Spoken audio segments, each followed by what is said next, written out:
Morning मुलांनो, शुभ सकाळ.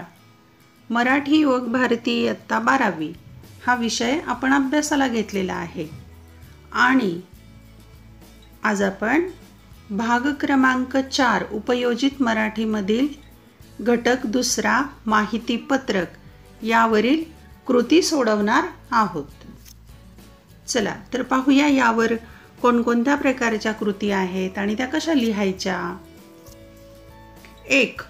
माहिती पत्रक म्हणजे काय ते सोदाहरण सांगा. बदलत्या काळात उत्पादनांची संख्या दिवसेंदिवस वाढत आहे. संस्था, उत्पादन, सेवा यामध्ये कमालीची स्पर्धा निर्माण झाली आहे. अशा वेळी ग्राहकांपर्यंत आपले उत्पादन पोहोचवण्यासाठी उत्पादकांकडून माहिती पत्रकाचा वापर वाढला आहे. माहिती पत्रक कुठल्याही संस्थेचा, उत्पादनाचा, सेवेचा वैशिष्ट्यपूर्णरित्या परिचय करून देत असते. लोकांना आकर्षित करण्यासाठी एक प्रकारचे लिखित स्वरूपाचे जाहीर आवाहन असते. माहिती पत्रकामुळे उत्पादकाला नवीन बाजारपेठेत सहज प्रवेश करता येतो. कमी वेळात, कमी खर्चात विश्वसनीय माहिती ग्राहकाकडे माहिती पत्रकाच्या माध्यमातून पोहोचवता येते. सामान्य भाजी विक्रेत्यांपासून ते करोडोंची उलाढाल करणाऱ्या व्यापाऱ्यापर्यंत सर्वांना माहिती पत्रकाची आवश्यकता भासते. पुस्तके, खेळणी, किराणा माल, दिवाळी अंक, फर्निचर, स्टेशनरी, घरगुती वापराची उपकरणे, वाहने, कारखाने, औषधे, विविध खाद्यपदार्थ, वस्त्र अलंकार अशा सर्वच बाजारात उपलब्ध होणाऱ्या वस्तूंची माहिती पत्रके पाहावयाला मिळतात. यासोबत सिनेमागृहे, सांस्कृतिक संस्था, शैक्षणिक संस्था, बँका, पतपेढ्या, विमा, पर्यटन व्यवस्था इत्यादीमध्येही समुदाय आकर्षित करण्यासाठी माहिती पत्रकाची आवश्यकता असते. तसेच कला, संगीत, विविध अभ्यासक्रम, विविध बांधकामे, गृहसंकुल इत्यादी क्षेत्रातही माहिती पत्रक महत्त्वाची भूमिका बजावत असते. ज्या ज्या क्षेत्रात लोक आकर्षणाची गरज असते तिथे माहिती पत्रक आवश्यक ठरते. माहिती पत्रक हे विशिष्ट संस्था, उत्पादन, सेवा यांचा चेहरा असते असे म्हटल्यास वावगे ठरणार नाही. दुसरी कृती आहे माहिती पत्रकाची वैशिष्ट्ये खालील मुद्द्यांना धरून स्पष्ट करा. अ. आकर्षक मांडणी आणि आ. भाषाशैली या दोन मुद्द्यांना धरून आपण स्पष्टीकरण करू वैशिष्ट्यांचं. 1. आकर्षक मांडणी. माहिती पत्रक हे उत्पादनाचे परिचय पत्रक असते. संस्था किंवा उत्पादन किंवा सेवा यांची सविस्तर माहिती माहिती पत्रकातून मिळत असते. माहिती पत्रकातील छापील मजकूर जेवढा महत्त्वाचा असतो तेवढीच त्या मजकुराची पानावरची मांडणीही महत्त्वाची असते. माहिती पत्रक दिसताच क्षणी ते वाचावेसे वाटले पाहिजे. पानावर मजकुराची ठेवण, कागदाचा आकार, रंगीत छपाई, अक्षरांचा आकार, सुलेखन, समर्पक चित्र इत्यादी गोष्टींचा बारकाईने विचार माहिती पत्रकात करणे आवश्यक असते. माहिती पत्रकावरील शीर्षक, बोधचिन्ह, बोधवाक्य यांचे स्थान नेमके असावे. तंत्रज्ञानाच्या युगात रंगीत छपाई अधिक पसंत केली जाते आहे. कागदाचा आकार, मजकूर मांडणीला उठाव देण्यास सहाय्य करीत असतो. माहिती पत्रकातील अक्षरे ठळक दिसतील अशी असावीत. माहिती पत्रकाची मांडणी वेधक करण्यासाठी चित्रकार, कौशल्यपूर्ण कलाकार, संगणक तज्ज्ञ मदतीला असल्यास माहिती पत्रकाची मांडणी आकर्षक होण्यास दिशा मिळते. दुसरा मुद्दा आहे भाषाशैली. आपल्या उत्पादनाची सविस्तर व विश्वासार्ह माहिती ग्राहकांपर्यंत पोहोचवण्याचे माहिती पत्रक हे एक उत्तम साधन आहे. माहिती पत्रकाच्या दृश्य मांडणीत मजकुराला विशेष महत्त्व आहे. दर्शनी रूपासोबत माहिती पत्रकाच्या मजकुरालाही फार महत्त्व आहे. माहितीपत्रक वाचले जाण्यासाठी त्यातील भाषा शैली ग्राहकाला आकर्षित करणारी असावी, सोपी परंतु परिणामकारक असावी. माहितीपत्रकाची भाषा पाल्हाळिक नसावी, मनाची पकड घेणारी आणि आशय सहज ध्वनित करणारी असावी. माहितीपत्रकाची भाषा उत्पादनाची स्तुती करणारी असावी, परंतु ती अवास्तव असणार नाही याची काळजी घेणे आवश्यक ठरते. उदाहरणार्थ, आमच्या घरगुती पोळी भाजी केंद्रात पोटभर जेवण मिळेल, घरच्या जेवणाचा अनुभव येईल, कमी किमतीत चवदार अन्न मिळेल एवढ्या माहितीसाठी पोटभर जेवण, घरच्या चवीचा स्वाद, किंमतही कमी, द्याल तुम्ही ही दाद, अशा एकाच वाक्यात सांगताना मनाला स्पर्श करणारी भाषा शैली माहितीपत्रकात असणे आवश्यक ठरते.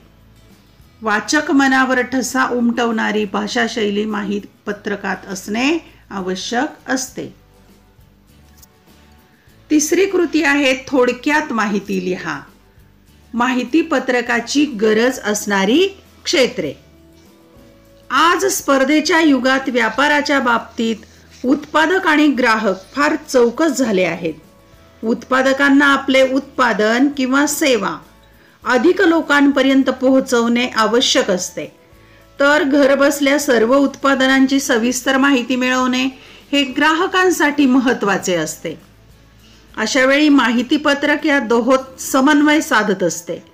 आज असे कुठलेच क्षेत्र नाही जिथे माहितीपत्रकाची आवश्यकता नाही.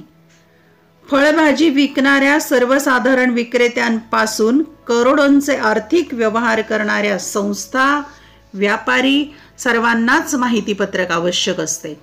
शैक्षणिक सांस्कृतिक संस्था, विविध अभ्यासक्रम चालवणाऱ्या शैक्षणिक संस्था, प्रवासी कंपन्या, शेती अवजारे निर्माण करणाऱ्या कंपन्या, संगीत, कला, बँका यासारख्या क्षेत्रात माहितीपत्रक महत्त्वाचे ठरते. उदाहरणार्थ, एखाद्या शैक्षणिक संस्थेच्या नवीन अभ्यासक्रमाची माहिती विद्यार्थी आणि पालकांपर्यंत पोहोचवण्यासाठी माहितीपत्रक आवश्यक असते. कारखाने, नाट्यगृहे, सिनेमागृहे, बँका, बचत गट तसेच औषधे, विद्युत उपकरणे, वाहने वगैरे निर्मिती करणारे उद्योग यासारख्या क्षेत्रातही माहितीपत्रक महत्त्वाचे असते. उदाहरणार्थ, विद्युत उपकरणे खरेदी केल्यानंतर त्यांच्या जोडणीपासून उपयुक्ततेपर्यंत सर्व बाबी सविस्तरपणे माहितीपत्रकात नमूद केलेल्या असतात. दुसरा घटक आहे माहितीपत्रक म्हणजे अप्रत्यक्षपणे जाहिरातच. याबाबत थोडक्यात माहिती पाहू. माहितीपत्रक म्हणजे वैशिष्ट्यपूर्ण माहिती देणारे परिचयात्मक पत्रक होय. वेगवेगळ्या संस्था किंवा कंपन्या आपले उत्पादन लोकांपर्यंत पोहोचवण्यासाठी माहितीपत्रके काढत असतात. माहितीपत्रकामुळे एकाच वेळी वेगवेगळ्या जनसमुदायापर्यंत सविस्तरपणे माहिती पोहोचवता येते. कमी खर्चात, कमी वेळेत अधिकाधिक लोकांपर्यंत पोहोचणे शक्य होते. माहितीपत्रकाचे नीटनेटके स्वरूप ग्राहकाला आकर्षित करीत असते. माहितीपत्रकात माहितीला अधिक महत्त्व असते. त्यामुळे माहितीपत्रकाच्या हेतूशी सुसंगत माहिती ग्राहकांपर्यंत पोहोचवली जाते. जनमत आकर्षित करण्यासाठी माहितीपत्रक म्हणजे पहिली पायरी असते. व्यापारी आणि ग्राहक यांच्यात सुसंवाद माहितीपत्रकाने साधला जातो. माहितीपत्रकामुळे उत्पादकाला नवीन बाजारपेठ उपलब्ध होण्यास मदत होते, तर ग्राहकाला उत्पादनाचा विश्वासार्ह आढावा घेता येतो. माहितीपत्रक उत्पादनाविषयी उत्सुकता निर्माण करून ग्राहकाला आपलेसे करीत असते. त्यामुळे माहितीपत्रक म्हणजे अप्रत्यक्षपणे जाहिरात असते असे म्हटल्यास अतिशयोक्ती वाटणार नाही. पुढची कृती आहे आपल्याला दिलेली क्रमांक 4. माहितीपत्रकाची उपयुक्तता तुमच्या शब्दात स्पष्ट करा. माहितीपत्रक वाचून झाल्यावर लोकांनी ते जपून ठेवणे ही उत्तम माहितीपत्रकाची ओळख असते. माहितीपत्रक नवनवीन योजना किंवा सेवा किंवा उत्पादने यांची सविस्तर माहिती ग्राहकांना देत असते. फळ किंवा भाजी विक्रेते यांच्यापासून ते करोडो रुपयांचा व्यवसाय करणाऱ्यापर्यंत सर्वांना माहितीपत्रकाची आवश्यकता असते. पुस्तके, स्टेशनरी, किराणा माल, दिवाळी अंक, घरगुती वापराची उपकरणे, आलिशान गाड्या अशा सर्वच उत्पादनाची पहिली माहिती माहितीपत्रकातून मिळत असते. उत्पादनाच्या सोयी संदर्भातील शंकांचे निरसन माहितीपत्रकात असते. माहितीपत्रकात योजना किंवा सेवा किंवा उत्पादन यांचा आरसा असतो. माहितीपत्रकातील माहिती आकर्षक परंतु विश्वसनीय असल्यास वाचक असे माहितीपत्रक जपून ठेवतात, त्याचा प्रचार करतात.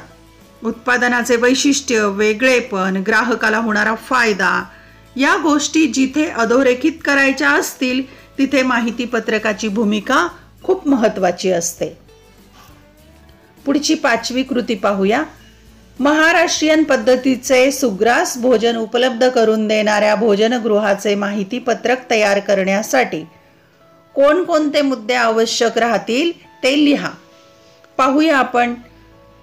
अशा प्रकारे भोजनगृहाचं माहितीपत्रक 10 मुद्द्यांचा विचार करूया. 1. भोजनगृह चालवणाऱ्या संस्थेचे अथवा संबंधित भोजनगृहाचे नाव, बोधवाक्य, बोधचिन्ह. 2. भोजनगृहाचा पत्ता किंवा स्थापना वर्ष किंवा नोंदणी क्रमांक किंवा दूरध्वनी किंवा मोबाईल क्रमांक किंवा ईमेल किंवा वेबसाईट इत्यादी. 3. भोजनगृह चालवणाऱ्या व्यक्तीचे किंवा सेवा देणाऱ्या व्यक्तीचे नाव, संपर्क क्रमांक, ईमेल इत्यादी. 4. भोजनगृहासंबंधी प्राथमिक माहिती म्हणजे महाराष्ट्रीयन पद्धतीचे सुग्रास जेवण, शाकाहारी आणि मांसाहारी खाद्यपदार्थांची वैशिष्ट्ये इत्यादी.